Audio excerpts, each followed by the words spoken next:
णमो सिद्धाणं णमो आयिर्याणं णमो मच्छायाणं णमो लोये सव्यसाहूणं। पंच परमेष्टि भगवान की जय। अहिंसा परमो धर्म की। देवादिदेव खजानट श्री शांतिनाथ भगवान की। अध्यात्म शिरोमणि आचार्य कुंद कुंद महाराज की जय। गुरुवर आचार्य श्री विद्यासागर जी महाराज की जय।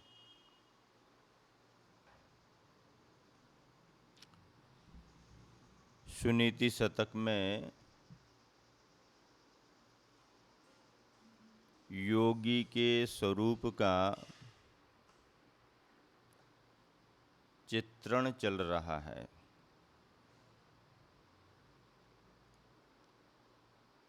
योगी का स्वरूप कैसा हो, नीति में दर्शाया जा रहा है।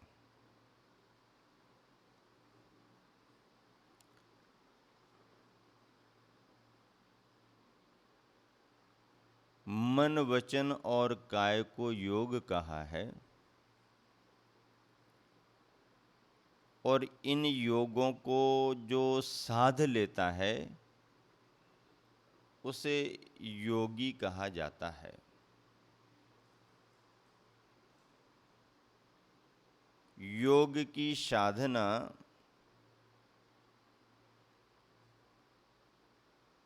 अपने आप में योगी की पहचान बनती है।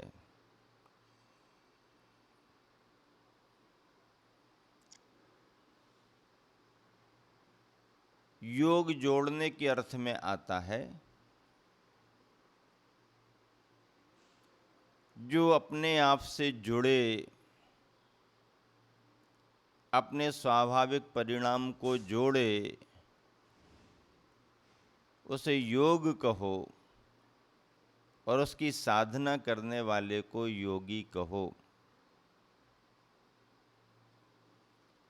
गुरुवर आचार्य श्री यहाँ पर नीति में लिख रहे हैं, सत्यैक जिह्वोऽप्यहिवद विवासः सुसंवृतात्मा भुवि कूर्मवद्वा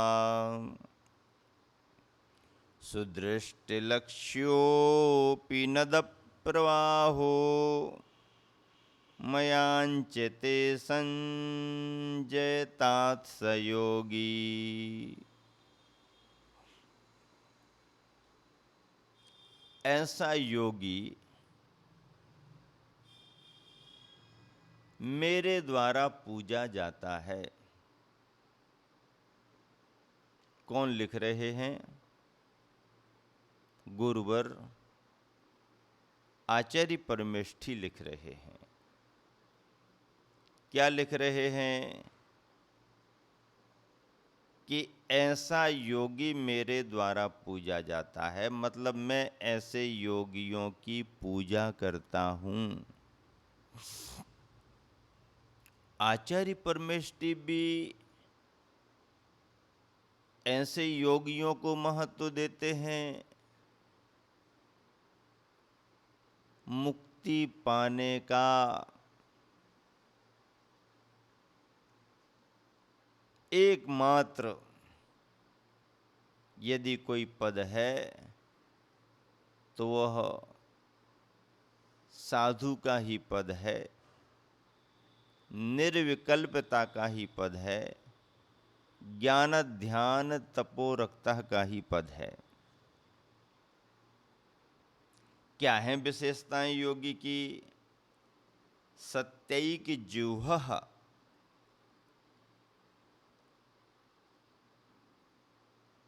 एक सत्य ही जिसकी जिह्वा में है।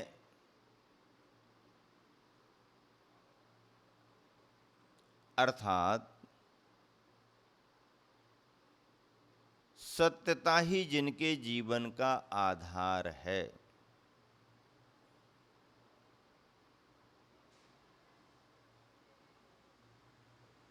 सत्य महाविरत है, भाषा समिति भी है,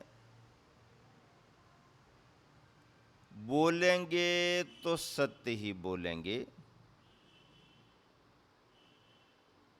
अथवा मौन रहेंगे।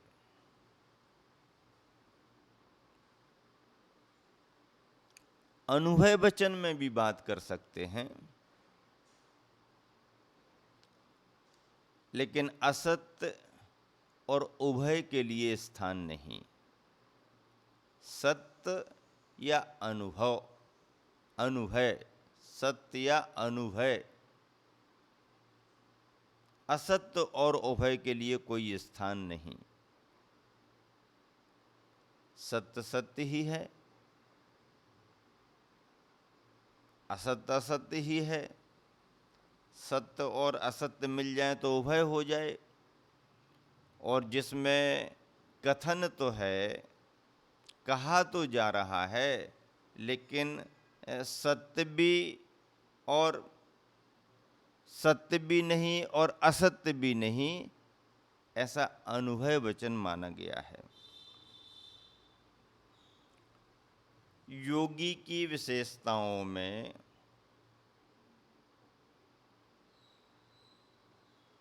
एकमात्र सत्य ही जिसकी जिह्वा में है, सत्य ही जिनकी जिह्वा में बसा हुआ है। सत्यता का पालन, भावों में सत्यता, वचनों में सत्यता और प्रवृत्ति में सत्यता, तीन तरह से समझना पड़ेगा। भावों में भी सत्यता का ही अनुभव हो, भावों में भी सत्यता को ही स्थान हो, वचनों में भी सत्य को ही स्थान हो और प्रवृत्ति में ही सत्यता का आधार हो। सत्यवादी को कष्टों का सामना भी करना पड़ता है, परेशानियां भी झेलना पड़ती हैं, लेकिन अंततः विजय, जीत और यश सत्यवादी को ही मिलता है। सत्यमेव जयते कहा जाता है। वाकई में सत्य एक बहुत बड़ा धर्म है। इस धर्म का पालन प्राणी मात्र को करना चाहिए। यथा समय यथा स्थान सत्य पालन की प्रेरणा सभी को दी जाती है। फिर धर्म की मूर्ति, साधना की मूर्ति, तप की मूर्ति, योगी संत साधकों का जीवन तो सत्यमय ही हुआ करता है। जिह्वा में जिनके सत्य बसा हुआ है और अहिवत विवासः, सर्प के समान जिनका अपना कोई रहने का निश्चित स्थान नहीं, सर्प के रहने के लिए कोई निश्चित स्थान नहीं, बने बनाए स्थानों पर सर्प रह जाता है। किन्हीं भी बिलों में, किन्हीं भी छिद्रों में जाकर के बैठ जाता है। एक ही जगह भी बार बार जाकर के बैठ सकता है, रह सकता है। उसके लिए वो जगह पसंद भी आ सकती है, लेकिन उस जगह पर स्वामित्व नहीं।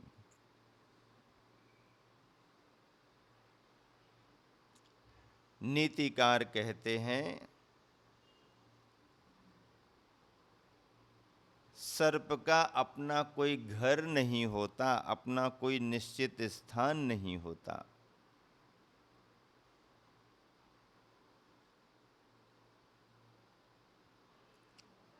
सर्प ने बनाया नहीं, बने बनाए में जाकर के रह जाता है। सर्प ने जगह खरीदी नहीं, उसके नाम कोई पट्टा नहीं, उसने कोई इंजीनियर से डिजाइन नहीं बनवाई, मन माफिक उसने स्थान तैयार नहीं किया। दूसरों ने जो बनाए हैं या नेचुरल प्राकृतिक जो बने हुए हैं, उनमें जाकर के सर्प बसेरा कर लेता है। ऐसे ही योगी की विशेषताओं में एक विशेषता है कि उसका अपना कोई निजी स्थान नहीं, उनके नाम पर कोई जमीन नहीं, कोई प्लाट नहीं, कोई मकान नहीं, कोई बिल्डिंग नहीं। तो क्या खुले आसमान के नीचे रहते हैं? खुले आसमान के नीचे रहने वाले भी हैं। तो क्या सभी आसमान के नीचे ही रहते हैं? ऐसा किसने कहा? धर्मशालाओं में भी रहते हैं, गुफाओं में भी रहते हैं, कोटर कंदराओं में भी रह जाते हैं, पर जहां भी रहते हैं वह उनके स्वामित्व का स्थान नहीं। प्राकृतिक स्थान हो या धर्म साधना के लिए सभी को बना हुआ स्थान हो, या बना करके छोड़ दिए गए स्थान हो, विमोचितावास, ऐसे स्थानों पर योगी साधक बिना ममत्व के, बिना स्वामित्व के, निर्विकल्प भावों से स्वाध्याय साधना करता रहता है।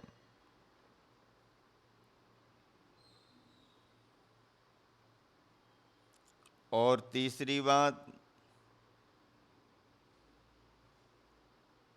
भुवि कूर्मवत् सुसंवृतात्मा, धरती पर कछुए के समान वृत्ति को रखने वाले हों। कछुए के समान वृत्ति, कूर्मवत्, इसका मतलब है अपनी इंद्रियों को संकोच करके रखते हैं, इंद्रियों की स्वच्छंद प्रवृत्ति नहीं होने देते हैं। इंद्रियां स्वैर विहारी होती हैं, स्वच्छंद विचरण करना चाहती हैं, लेकिन साधक इंद्रियों को स्वच्छंद विचरण नहीं करने देता, नियंत्रण रखता है उन पर। इसलिए मुनि के 28 मूल गुणों में पंचेंद्रिय निरोध भी कहा है। पंचेंद्रिय के विषयों से अपने परिणामों को दूर रखना पंचेंद्रिय निरोध माना गया।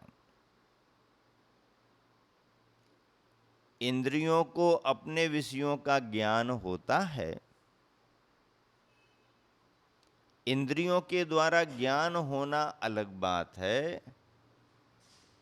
और इष्ट की प्राप्ति के लिए मन में राग भाव आना, इंद्रिय विषयों में अनुकूलता का बार बार विचार आना, ये असंयम है, ये मन की कमजोरी है।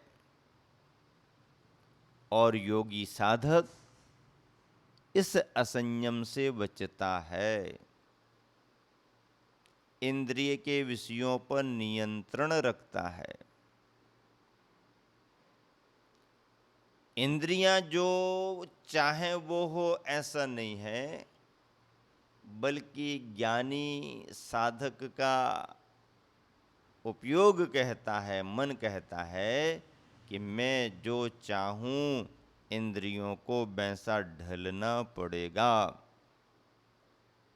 हम इंद्रियों के स्वामी बने, इंद्रियों के दास गुलाम न बने। जिन्होंने इंद्रियों को कछुए के समान संवृत कर लिया है,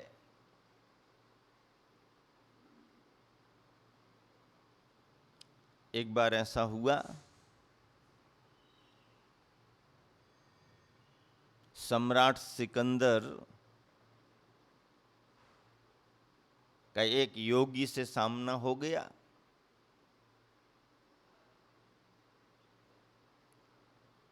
योगी सम्राट सिकंदर के दरबार में नहीं गया, बुलावा आने के बाद भी नहीं गया, जाने से इनकार कर दिया। सिकंदर होगा सम्राट, अपने दरबार को संभाले, मुझे कोई जरूरत नहीं है। सिकंदर को यदि कोई जरूरत हो तो मेरे पास आ जाए। ऐसा संदेशा सिकंदर के पास चला गया। सिकंदर को क्रोध भी आया, लेकिन ये भारत है, भारत में योग साधना बहुत है, और ऐसे किसी साधनानिष्ठ योगी ने यदि आने से इनकार कर दिया तो इसमें क्रोध करने की जरूरत नहीं है, अपमान महसूस करने की जरूरत नहीं है, बल्कि क्यों न हो उस ज्ञानी योगी के ज्ञान का लाभ ले लिया जाए। और सिकंदर उस योगी के पास पहुंच गया। प्रारंभ में तो सिकंदर ने रौबीली बात की, अपनी अकड़ दिखाई, गर्वीले भावों में बात की, लेकिन योगी के द्वारा किसी तरह का प्रतिकार न किए जाने पर सिकंदर के भावों में नरमाई आ गई। सिकंदर ने प्रश्न कर दिया साधक से कि तुम मुझे नहीं जानते? मैं सम्राटों का सम्राट हूं, मैं सम्राटों का सम्राट हूं। तो योगी ने हंस करके उत्तर दिया, अरे अपने आप को सम्राटों का सम्राट समझने वाला सिकंदर, तू मेरी नजर में मेरे गुलामों का गुलाम है। सिकंदर अंदर से तिलमिला गया। क्या कहा तुमने? गुलामों का गुलाम? तू मुझे नहीं समझता, तू मुझे नहीं जानता, मैं सम्राटों का सम्राट हूं, विश्व विजेता हूं, सम्राटों का सम्राट हूं मैं। आपने कैसे कहा गुलामों का गुलाम है? सुनो, जरा शांति से सुनो, बैठो, मैं तुम्हें बताता हूं कि तुम मेरे गुलामों के गुलाम कैसे हो। सिकंदर शांत भाव से बैठ गया। योगी ने समझाना शुरू किया कि देखो, तुम क्रोध के वशीभूत हो, मान के वशीभूत हो, माया लोभ के वशीभूत हो, कसायों के वशीभूत हो, यदि इनके अधीन नहीं होते तो विश्व विजय के लिए तुम क्यों निकलते? तुम्हारे मन में विश्व विजेता बनने का अहंकार है, मान कसाय है। जरा से प्रतिकूल शब्द तुम्हारे को सुनने में आ जाए तो क्रोध आ जाता है। छल कपट कितना करना पड़ता है, और लोभ की वृत्ति के कारण ही तो ये तुम सब कर रहे हो। सिकंदर सुनो, ध्यान से सुनो, मैं जो कहना चाह रहा हूं उसे समझो। तुम अपने आप को कहते हो कि मैं सम्राटों का सम्राट हूं, सो वो तो दुनिया जानती ही है, मैं भी समझ रहा हूं। लेकिन यथार्थ में देखा जाए तो मैं ये कहना चाह रहा हूं कि तुम मेरे गुलामों के गुलाम हो। दुनिया में तुम सम्राटों के सम्राट दुनिया के लिए भले हो, लेकिन मेरे लिए तो तुम मेरे गुलामों के गुलाम हो। कैसे कह रहे हो आप? इसलिए कि मैंने अपने जीवन में साधना करते हुए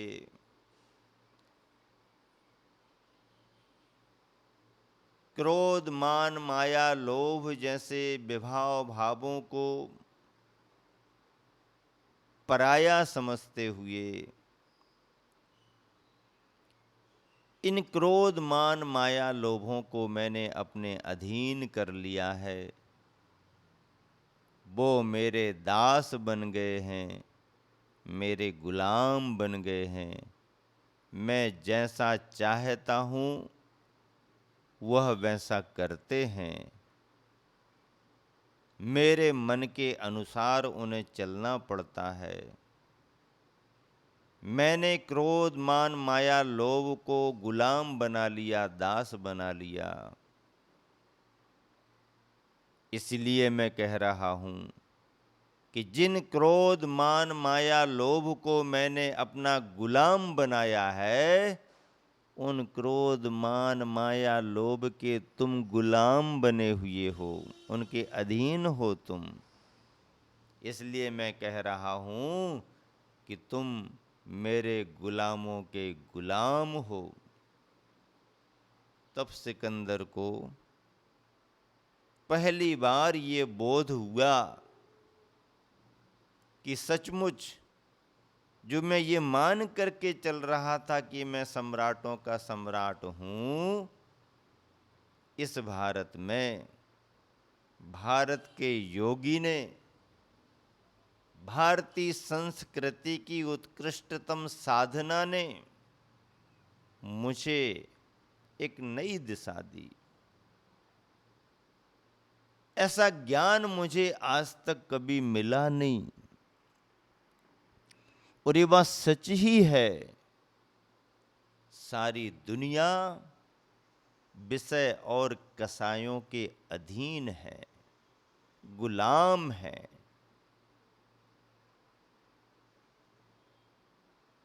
इस योगी ने, इस साधक ने इन विषय कसायों को अपना गुलाम बना लिया है, उनका ये मालिक बना हुआ है। इसलिए इसे कहने का अधिकार है, इसकी बात में सच्चाई है। और सिकंदर विचार करने लगा कि आज मुझे महसूस हो रहा है कि भले ही दुनिया मुझे सम्राटों का सम्राट कहे, पर मैं इस योगी के गुलामों का गुलाम ही हूँ, दासों का दास ही हूँ। इंद्रियों पर विजय प्राप्त करना संसार की श्रेष्ठतम साधना है, और ऐसे इंद्रियों के विषयों को जीतने वाले जितेंद्रिय कहलाते हैं, जिन कहलाते हैं, जिनेंद्र कहलाते हैं। योगी के धर्मों में योगी की विशेषताओं में इस बात को महत्व दिया जाता है कि योगी अपनी साधना में इंद्रियों का स्वामी बना हुआ है।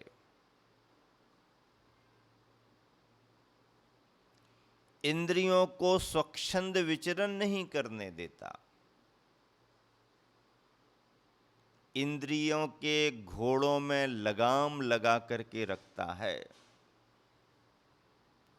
घोड़े तो घोड़े ही होते हैं, जरा सी ढिलाई मिली नहीं कि घोड़े कहां दौड़ जाएं क्या पता। लेकिन घुड़सवार भी सजग होता है, लगाम उसके हाथ में रहती है। और ऐसा साधक जिसके हाथ में इंद्रियों के घोड़ों की लगाम है, वह इंद्रिय के घोड़ों को नियंत्रित रखता है, अपनी सजगता से नियंत्रित रखता है। यही साधक तो जिन जिनेंद्र बनते हैं। भुवि कूर्मवत् सुसंवृतात्मः, कितनी बड़ी बात। पृथ्वी पर कछुए के समान अपने आप को समृद्ध करने वाले, कितनी विशेषताएं बतलाई जा रही। जिह्वा में सत्य बसा हुआ है।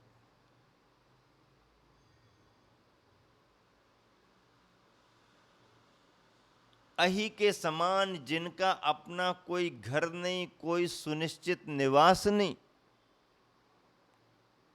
और कछुए के समान इंद्रियों को समृद्ध करने वाले हैं।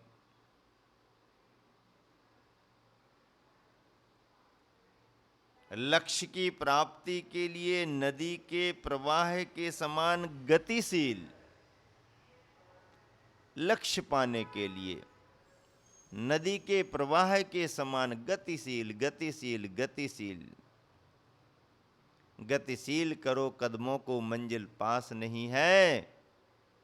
काल चक्र गतिमान किसी का दास नहीं है। गतिशील करो कदमों को, मंजिल पास नहीं है। काल चक्र गतिमान किसी का दास नहीं है। जीवन के क्षण को सार्थक कर डालो तुम। सुन रहे कि नहीं सुन रहे? ओ दादा, क्या कह रहा हूं? जीवन के क्षण को सार्थक कर डालो तुम, क्योंकि सांसों का पल भर भी विश्वास नहीं है। सांसों का पल भर भी विश्वास नहीं है। गतिशील करो कदमों को, मंजिल पास नहीं है, मंजिल दूर है। चलना जारी रखो, नदी की तरह बढ़ते चलो बढ़ते चलो बढ़ते चलो। एक दिन नदी सागर बन जाती है। चलते चलते हम अपने छोटे से अस्तित्व को विशाल बना लेते, विराट बना लेते हैं। घुटनों के बल चलते चलते पांव खड़े हो जाते हैं। क्या कहा? ध्यान में आ रहा कि नहीं? ध्यान से सुनो। घुटनों के बल चलते चलते पांव खड़े हो जाते हैं। छोटे छोटे नियम एक दिन बहुत बड़े हो जाते हैं। छोटे छोटे नियम एक दिन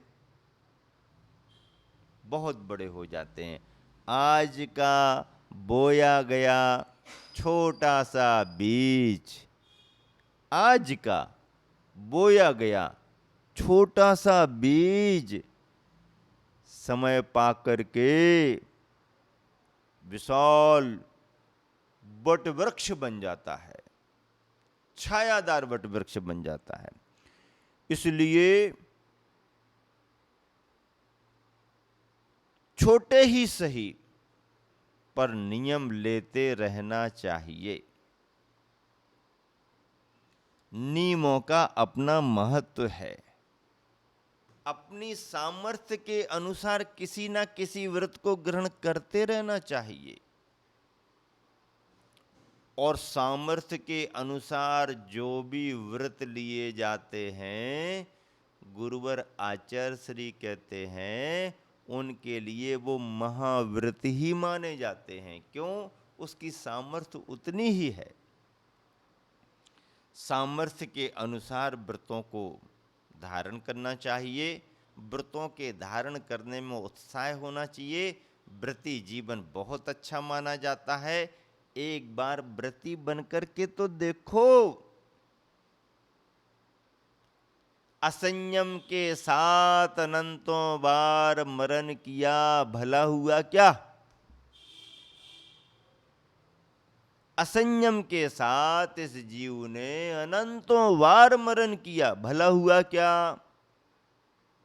एक बार व्रती बन करके समाधि मरण करके देखो, भला हो जाएगा, भला हो जाएगा।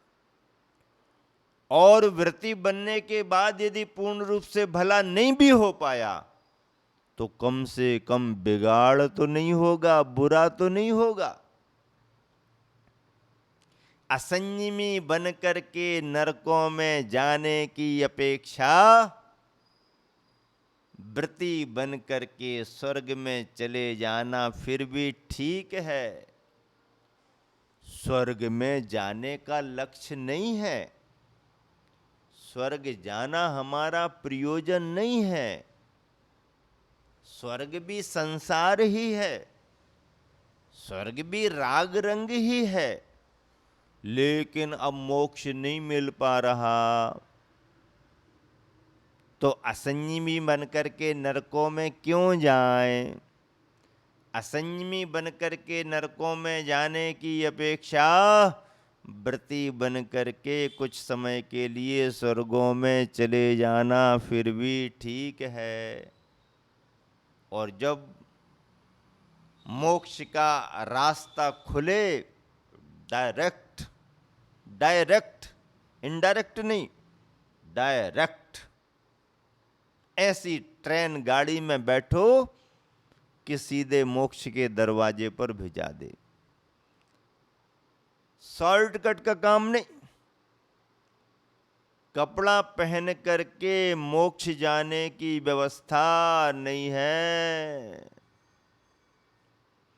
जैसे आए थे जन्म के समय उसी मुद्रा में मोक्ष मिलेगा। जन्म के समय कुछ पहन करके आए थे क्या? शरीर पर क्या पहन करके आए थे जन्म के समय? अंगूठी पहन करके आए, कड़ा पहन करके आए, कंगन पहन करके आए, गले में हार पहन करके आए, माथे पर तिलक लगा के आए, कानों में कुंडल पहन करके आए, कानों में बारी पहन करके आए, नाक में बारी पहन करके आए, पाँव में पायल पहन करके आए, कमर में करधनी पहन करके आए, शरीर पर कपड़ा पहन करके आए, सोना चांदी पहन करके, क्या पहन करके आए जन्म में? धरती पर किसी ने भी जन्म लिया है यथाजात, कुछ भी नहीं। तो जो मुद्रा जन्म के साथ बनती है वही मुद्रा योगी साधक की यथाजात निर्ग्रंथ मुद्रा होती है। और उसी एकमात्र निर्ग्रंथ मुद्रा से ही निर्वाण की प्राप्ति होती है। इसके अलावा कोई दूसरा रास्ता नहीं। बाकी सारे रास्ते प्रलोभन के हैं, भटकाने वाले हैं। एकमात्र निर्ग्रंथ मार्ग ही मुक्ति को दिलाने वाला माना गया, इसके अलावा कोई नहीं।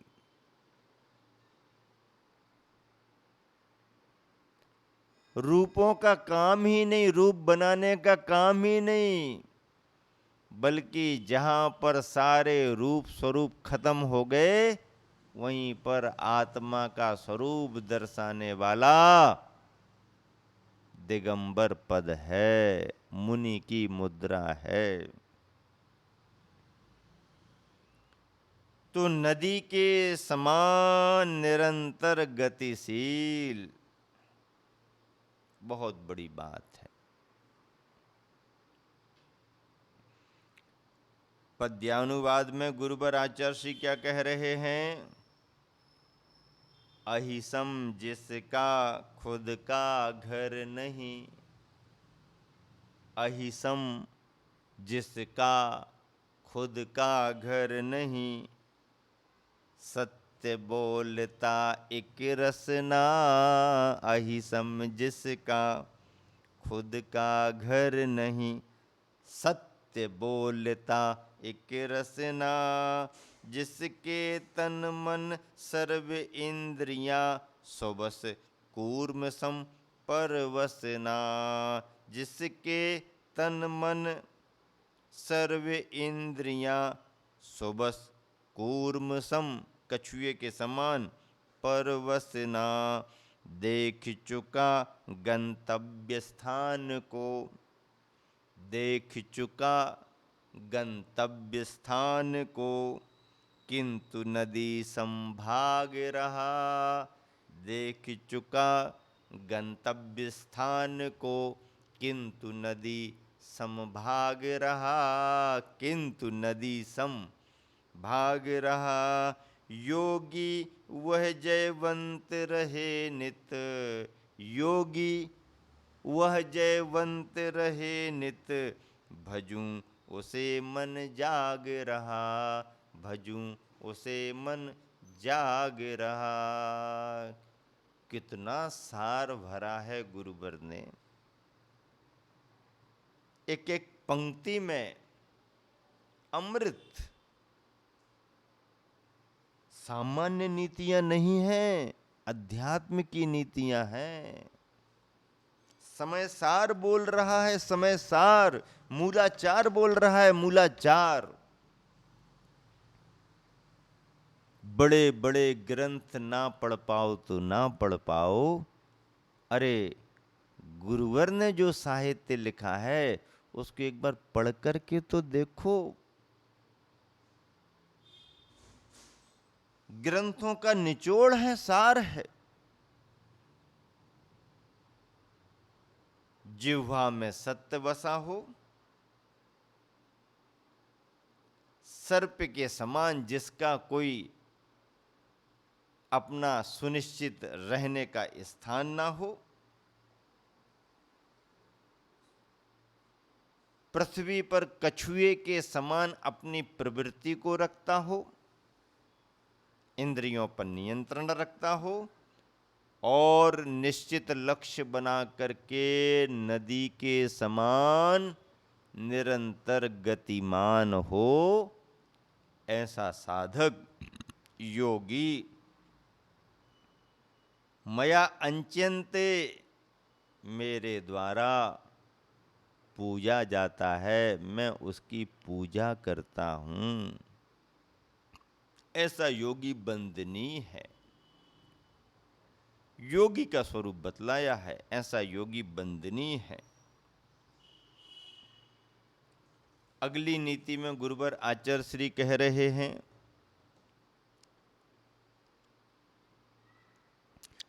अज्ञाः सुदूरा ननु तेऽपि विज्ञाः, अज्ञाः सुदूरा ननु तेऽपि विज्ञाः।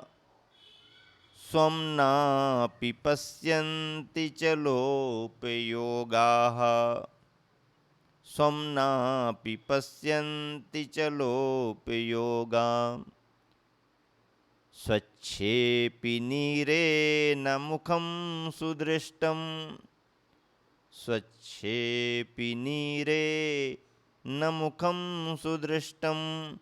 वातेन लोले बुध भारतीयम बुध भारतीयम।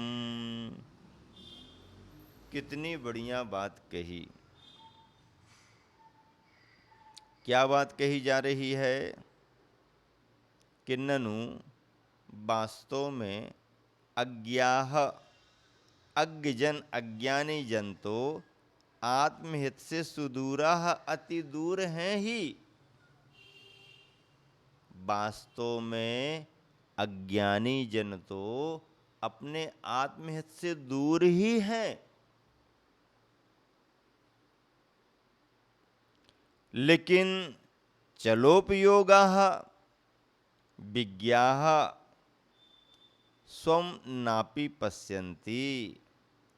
किंतु ज्ञानी होने पर भी यदि उनका उपयोग चलायमान है तो वह भी अपने आत्मा का अनुभव नहीं कर पाते। अज्ञानी जन तो आत्महित कर ही नहीं पाते, अपनी आत्मा का अनुभव कर ही नहीं पाते, लेकिन ज्ञानी होने पर भी यदि उपयोग चलायमान है, चित्त में चंचलता है, उपयोग स्थिर नहीं है, तो ऐसा वह ज्ञानी भी आत्मा का अनुभव नहीं कर पाता है, अपनी आत्मा का दर्शन नहीं कर पाता है। अज्ञानी को तो नसीब है ही नहीं। ज्ञानी का भी यदि उपयोग स्थिर नहीं हो रहा तो उसको भी आत्म तत्व का अनुभव नसीब नहीं। उदाहरण भी बहुत अच्छा दिया है। उदाहरण तो गुरुवर बहुत छांट करके निकालते हैं। जैसे समुद्र में हैं रत्न भरे पड़े हैं, रत्नाकर रत्न भरे पड़े हैं। कौन कौन से रत्न कब निकालना, श्री मणि रंभा वारुणी यमी शंख गजराज धनवंतर धन धैन शशि कल्प वृक्ष विश्वाज, ढेर सारे रत्न भरे पड़े हैं। अब मंथन करो, समुद्र मंथन होगा तो रत्न निकलेंगे। गुरुवर ने भी अपने ज्ञान का मंथन किया,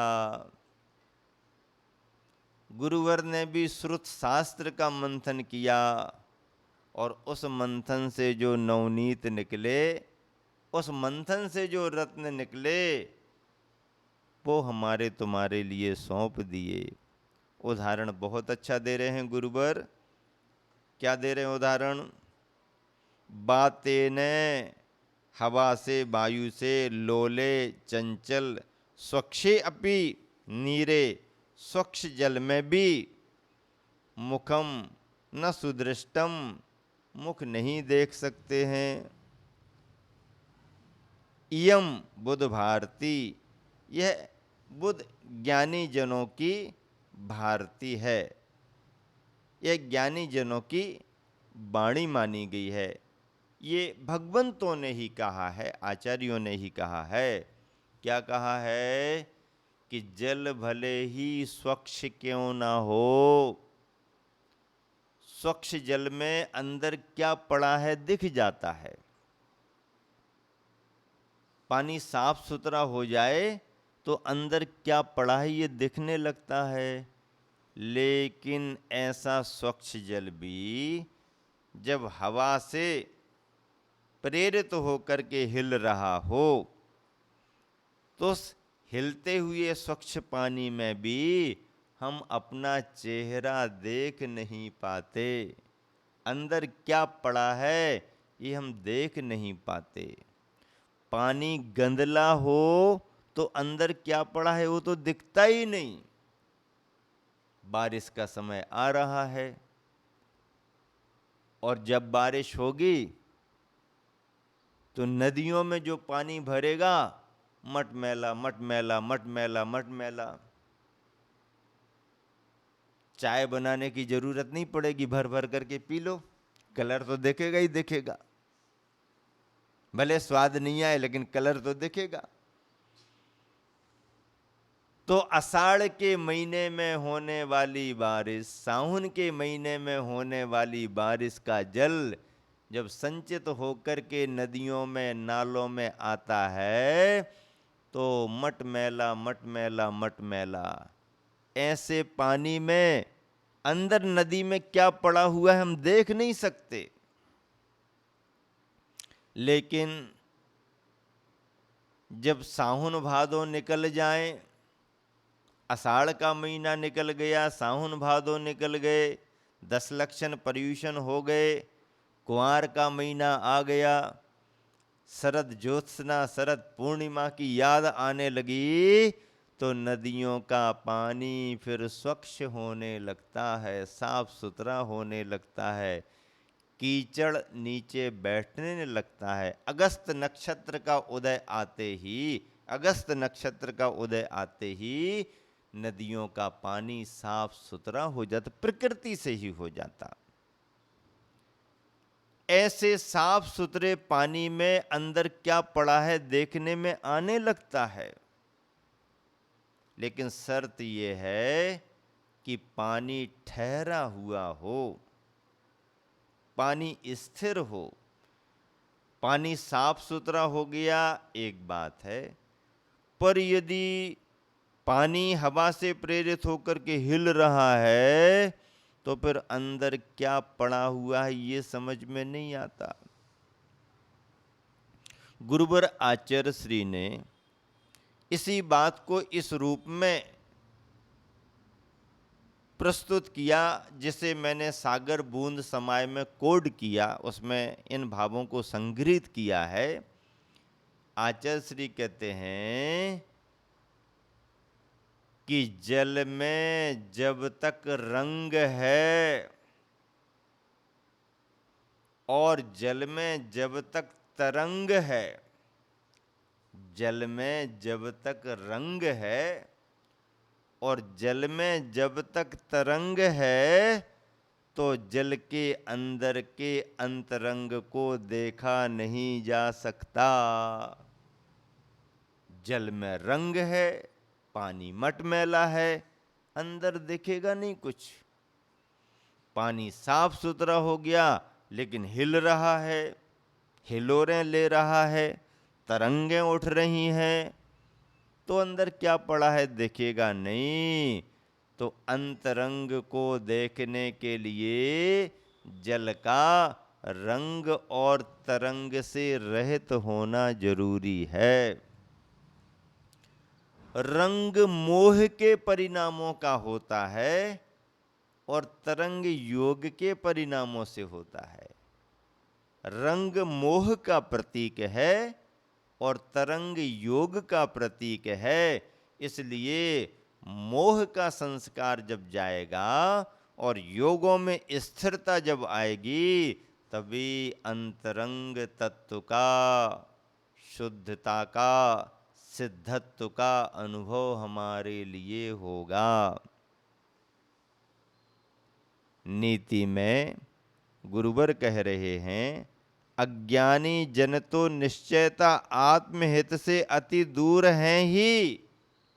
अज्ञानियों का कल्याण कहाँ, उनको तो आत्म तत्व का ज्ञान ही नहीं है, जीव और शरीर का भेद विज्ञान ही मालूम नहीं,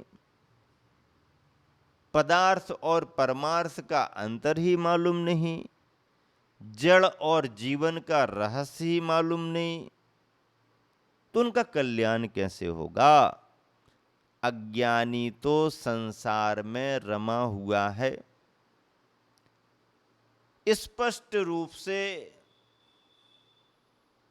सभी आचार्यों ने कहा, भगवान की वाणी है कि अज्ञानी तो आत्महित से वैसे ही दूर है ही, उसका आत्महित होने वाला नहीं, किंतु ज्ञानी होने पर भी यदि उपयोग में चंचलता है, स्थिरता नहीं है, तो भी आत्महित होने वाला नहीं। योगी का स्वभाव स्थिरता को लेकर के होता है। स्थित प्रज्ञ ही सही सच्चा योगी माना जाता है। जिसके विचारों में स्थिरता, जिसके व्यवहार में स्थिरता, जिसके स्वभाव में स्थिरता है, ऐसा स्थिर योगी ही आत्म तत्व का अनुभव करता है और वही अपने कल्याण को कर लेता है। पद्यानुवाद में गुरुवर आचार्य ने लिखा, विज्ञों का उपयोग चपल यदि निज को निहार नहीं पाते। विज्ञ यानी विद्वान, विज्ञों का उपयोग चपल यदि निज को निहार नहीं पाते। अज्ञों की क्या बात रही फिर पर में विहार कर जाते। अज्ञानियों की क्या बात रही फिर पर में विहार कर जाते। पर में विहार कर जाते यानी पर में लीन हो जाते, रम जाते। सलिल स्वच्छ हो सरवर का पर मुख उसमें नहीं दिख सकता। सलिल जल स्वच्छ हो सरवर का पर मुख उसमें नहीं दिख सकता। जहाँ पवन से लहर उठ रही, जहाँ पवन से लहर उठ रही, वहाँ नेत्र क्या टिक सकता। वहाँ नेत्र क्या टिक सकता, वहाँ नेत्र टिक नहीं सकता। अगली नीति गुरुवर आचार्य कह रहे हैं, जन्यासुतस्ताडित को रुदन सन। जन्यासुतस्ताडित को रुदन सन। सनीर नेत्रा सहसा हसंसः। सनीर नेत्रा सहसा हसंसः। दृष्टो निमेषो प्रतिशोध भावो। यथा यथा जाति यति स्त्री स्यात्। क्या कह रहे हैं गुरुवर? माता के द्वारा ताड़ित यानी डांटा गया वह पुत्र रोता हुआ, माँ ने आंखें दिखा दी, माँ ने डांट दिया, माँ ने कड़क शब्द कह दिए। बच्चे का मन मृदु होता है, बच्चे का मन मासूम होता है। माँ की प्यार दुलार तो उसे अच्छी लगती है, लेकिन माँ की भ्रुकुटियाँ तन जाएं, चेहरा तनाव में आ जाए, आंखें निकाल करके देख ले तो बच्चे को सहन नहीं होता। बच्चा माँ के प्यार दुलार को पसंद करता है, लेकिन बच्चे नटखटे भी बहुत होते हैं, उद्यमी भी बहुत होते हैं, मन से चंचल बहुत होते हैं, सुनते ही नहीं, मानते ही नहीं, नुकसान कर देते हैं। तो ऐसे समय माता के द्वारा ताड़ित डांटा गया वह बेटा रुदन सन रोता हुआ, सनीर नेत्रा सजल नयन होकर भी आंखों से आंसू टप टप टप टप टप टप करने लगते हैं, आंखों में आंसू भर आते हैं। ऐसा वह बच्चा भी सहसा हसन दृष्टः,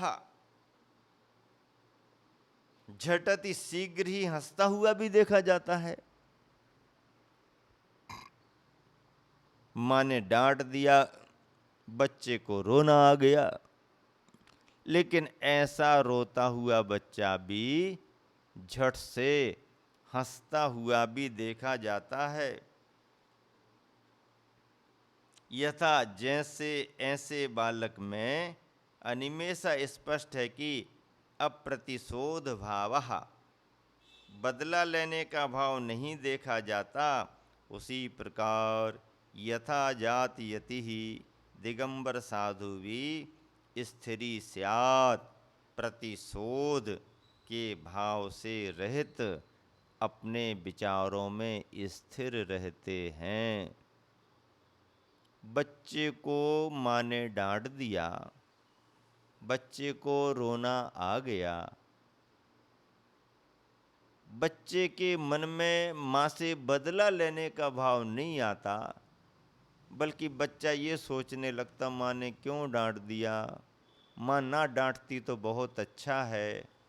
और फिर उसी समय जरा माँ हाव भाव बदल करके चेहरे की प्रसन्नता व्यक्त करते हुए बच्चे को दो मीठे मीठे शब्द बोल देती है, तो आँखों से आंसू भले बह रहे हों, पर तुरंत ही शीघ्र ही बच्चे के चेहरे पर हंसी प्रसन्नता आ जाती है।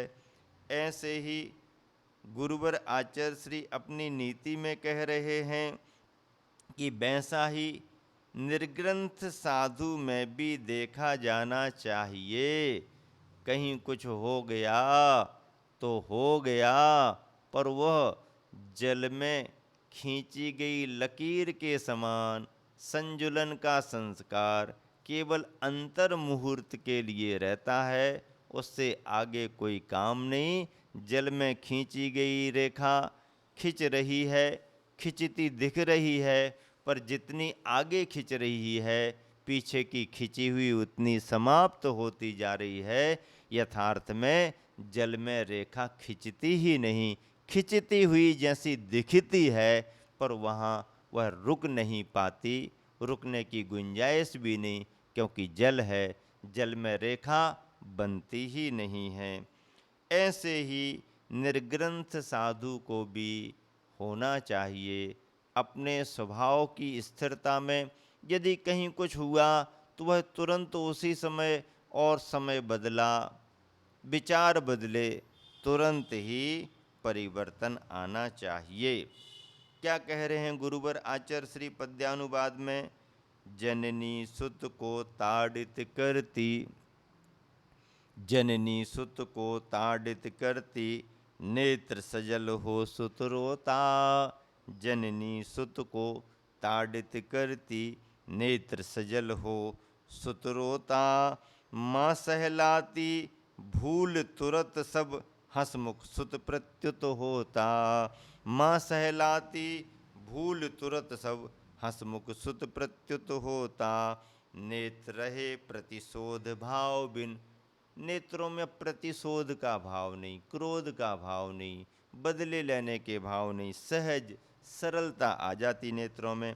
नेत्र रहे प्रतिशोध भाव बिन, अपलक बालक जैसा हो। नेत्र रहे प्रतिशोध भाव बिन, अपलक बालक जैसा हो। महाभाग वह यथा जात यति, महाभाग वह यथा जात यति, व्रत का पालक वैसा हो, व्रत का पालक वैसा हो। यथा जात, उस यति का स्वभाव भी बालक जैसा ही होना चाहिए। निश्चल दृष्टि, सरलता का जीवन, कोई गांठ नहीं, कोई ग्रंथि नहीं, संजुलन का संस्कार बहुत ज़्यादा नहीं। ऐसे निश्चल बालक की वृत्ति के समान उस साधक योगी की वृत्ति होनी चाहिए। वही योगी, ऐसा ही साधक इस धरा पर पूजनीय माना गया है, प्रशंसनीय माना गया है। इयम इयम बुध भारतीयम, ऐसा कौन कह रहे हैं? ज्ञानियों की वाणी कह रही है, गुरुओं की, आचार्यों की वाणी कह रही है। ज्ञानी गुरुओं का ज्ञान जो उन्हें तीर्थंकर भगवंतों से मिला है, आचार्य परंपरा से मिला है, वह स्वरूप सहजता का, साधना का, यथाजात निर्ग्रंथ मुद्रा के जीवन का है। जैसे गुरुवर आचार्य श्री अपनी नीतियों में निरंतर आप सबके बीच में रख रहे हैं। ये नीतियाँ सामान्य नीति नहीं हैं, बल्कि मैं समझता हूँ समुद्र मंथन से जैसे एक एक करके अनेक रतन निकले थे, ऐसे ही गुरुवर ने श्रुत का मंथन किया, ज्ञान का मंथन किया, और मंथन चिंतन से जो रतन निकले सुनीति शतक में नीतियों के रूप में गुरुवर ने अभिव्यक्त किया। हम सब उनका स्वाध्याय करके धन्य हो रहे हैं। समय आपका होने वाला है, इसीलिए आपको बस उपसंहार के रूप में ही इतना कहना चाह रहा हूँ कि नीति को पकड़ करके रखो। नीतियाँ मिलना दुर्लभ है, नीतियों का सुनना दुर्लभ है, नीतियों पर विचार करना दुर्लभ है, नीतियों का स्मरण और उन्हें धारण करना दुर्लभ है, और नीतियों के अनुरूप अपना जीवन बनाना और ज़्यादा दुर्लभ है। गृहस्थ हो तो किस तरह की नीतियों के साथ गृहस्थी को आगे बढ़ाएं, और गृह त्यागी हैं तो किस तरह से नीतियों का अनुसरण करते हुए त्यागमय अपने जीवन को आगे बढ़ाएं। चाहे गृहस्थ हो चाहे गृह त्यागी हो, सभी का जीवन न्याय नीतियों से जुड़ा होता है, नीति परक आचार विचार उनका होता है, और ऐसी ही सम्यक नीतियाँ हम सभी को गुरुवर के ज्ञान मंथन श्रुत मंथन चिंतन से प्राप्त हो रही हैं। आप सब इन नीतियों को सुने, ध्यान से सुने और सुनकर के गुने। गुनना पड़ता है ना, अंदर अंदर गुनना पड़ता है। इन नीतियों को सुने, सुन करके अपने अंदर अंदर गुने, और फिर जीवन में कुछ अच्छा बने, इसके लिए नीतियों का ताना बाना बुने। सुने, गुने और नीतियों का ताना बाना बुने, इसी में जीवन की सार्थकता है। महावीर भगवान की जय।